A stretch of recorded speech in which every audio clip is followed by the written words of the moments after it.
Bienvenue à notre programme de 15 minutes de grâce et de vérité. Aujourd'hui, encore une très belle journée et qu'importe là où nous sommes sur la planète, mais nous voulons prendre ce moment pour adorer le Seigneur avant d'écouter sa parole. Draw me near to the way of the cross. Draw me near to the way of the cross.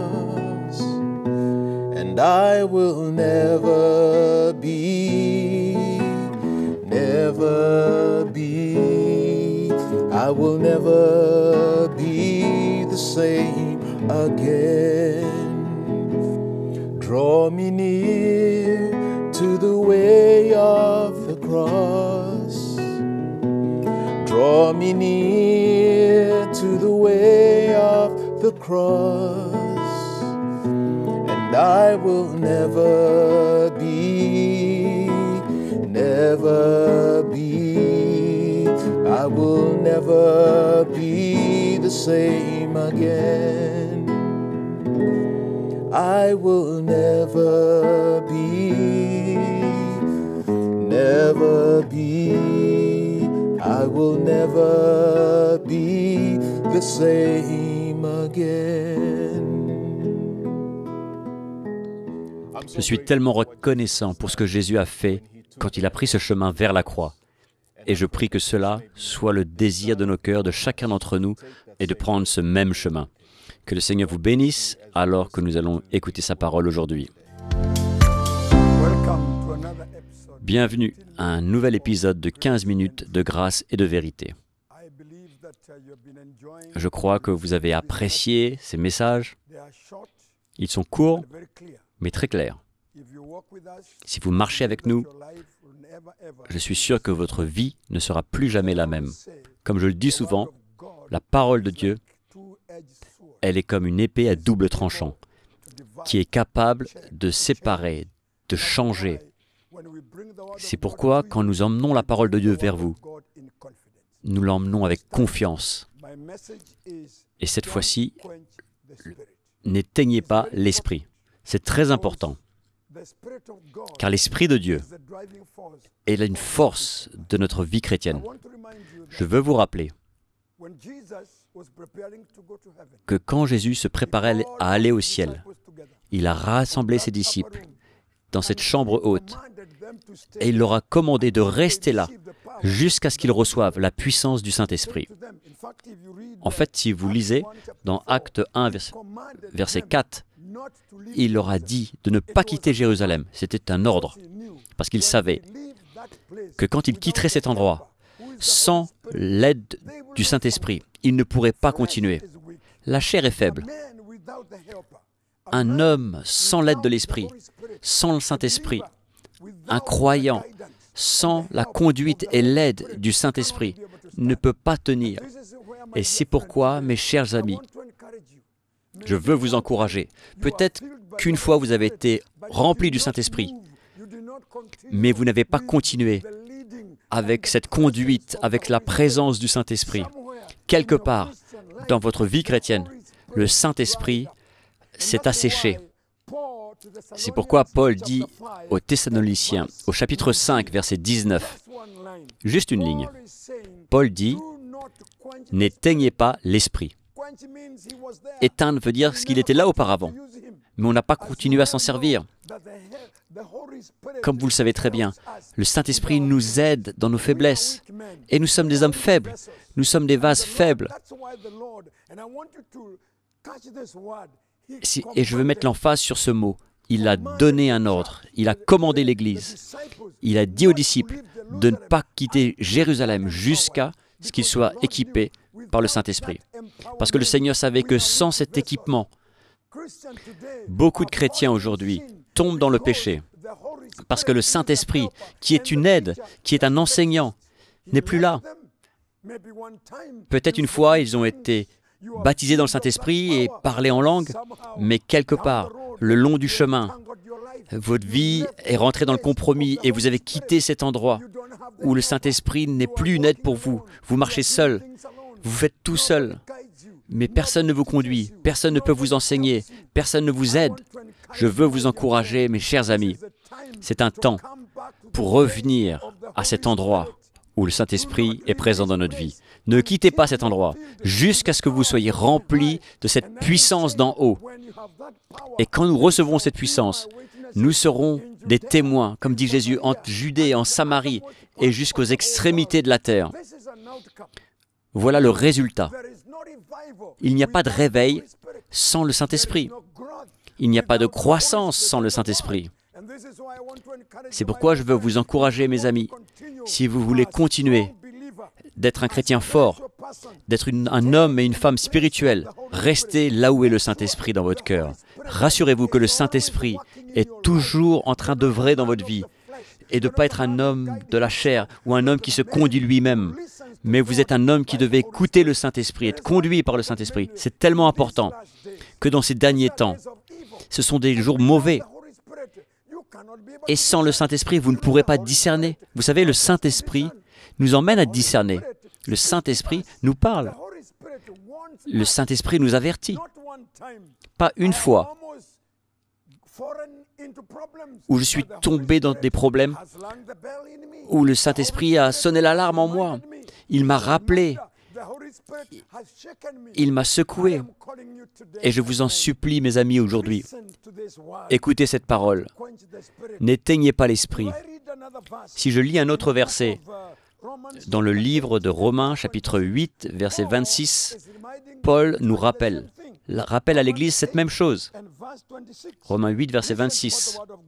La parole nous dit, « De même aussi, l'Esprit nous aide dans notre faiblesse, car nous ne savons pas ce qui nous convient de demander dans nos prières. Mais l'Esprit lui-même intercède par des soupirs inexprimables. » Paul encourage l'Église. Il dit à l'Église, pareillement, l'Esprit de Dieu nous aide. Donc quand nous éteignons l'Esprit, nous n'avons plus d'aide. Nous essayons de lutter par nous-mêmes. Et c'est pourquoi aujourd'hui, beaucoup de chrétiens luttent pour rester saints, purs. Beaucoup de chrétiens luttent pour servir le Seigneur.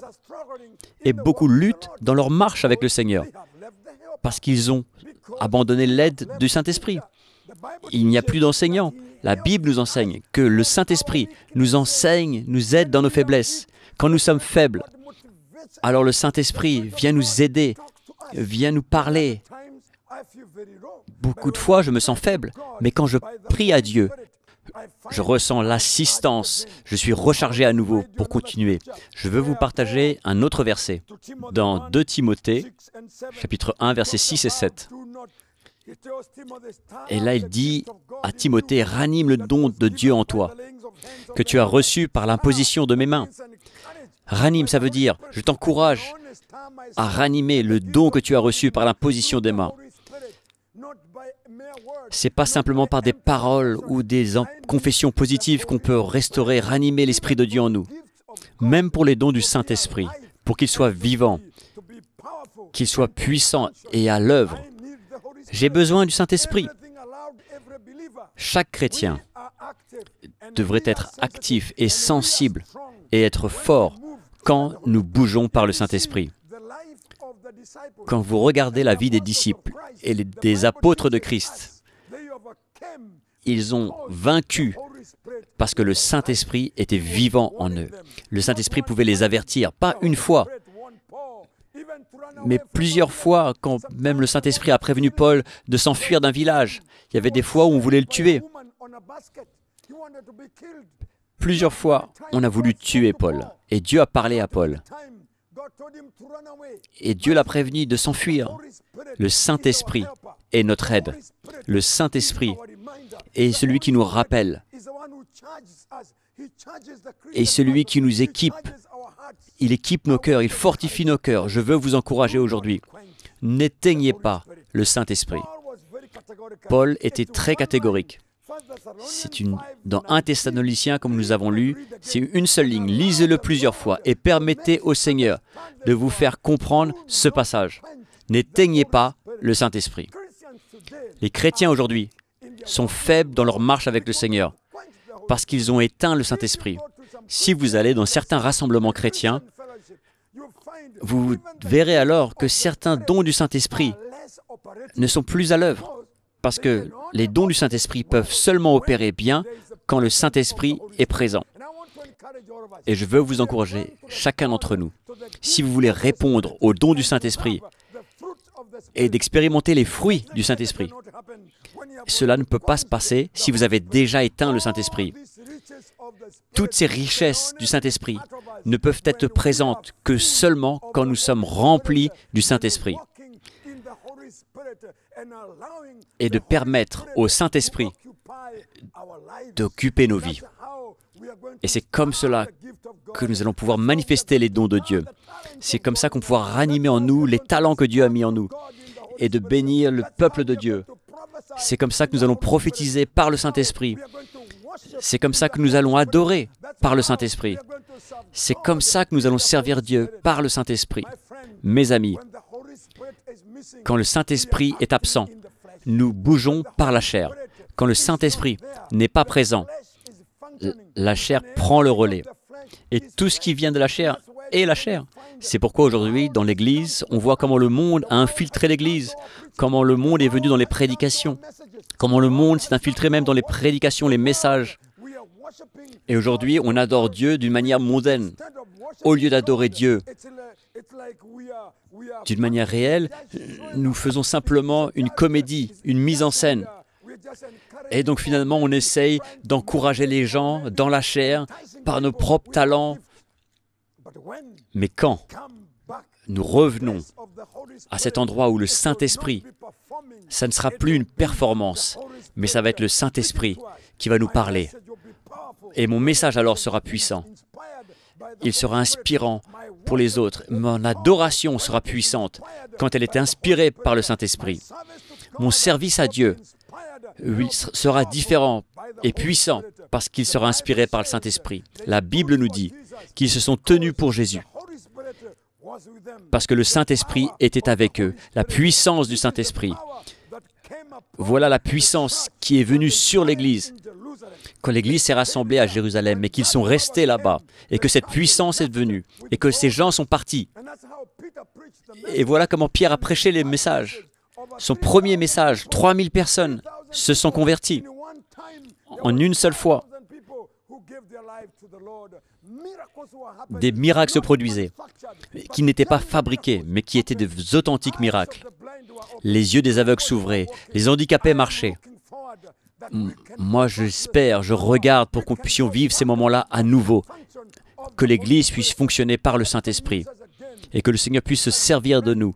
Mes amis, quand nous retournons à cet endroit où le Saint-Esprit, je vous rappelle ce commandement du Seigneur, ne quittez pas cet endroit jusqu'à ce que vous soyez remplis, vous soyez équipés par le Saint-Esprit.